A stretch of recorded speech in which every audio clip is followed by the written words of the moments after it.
மகேஷ் உன்னை பார்க்க வந்தானா, மகேஷ் கூட ஏன் எதிரிலே இப்படி இருக்கியான்னு சொல்லும்போது ஜெயாவுக்கு வந்து ஒரே கோவம் வந்துடும். என்னன்னா போட்டு அவனை அடிச்சுட்டு, நீ ஒன்றுத்துக்கும் இல்லாதவன், நீ என்கிட்ட தப்பாக பிஹேவ் பண்ண, அதனால தான் நான் உன்னை கல்யாணம் பண்ணிக்கிட்டேன், உன் பணத்துக்காக நான் கல்யாணம் பண்ணிக்கிட்டேன்னு காலனி ஃபுல்லாக பேசுகிறாங்க, எனக்கு தான் தெரியும் என் கஷ்டம் அப்படின்ற மாதிரி சொல்லுவாள். அதாவது வந்து ஜெயா வந்து வேற ஒரு ஃபாதருக்கு பிறந்திருப்பாங்க.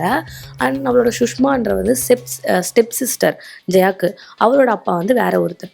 ஸோ அவங்க அம்மாவுக்கு 2 ஹஸ்பண்ட். ஸோ இதுதான். ஸோ அவங்க 2 ஹஸ்பண்டும் இறந்துட்டாங்கன்னா அவங்க அம்மா சொல்லியிருப்பாங்க.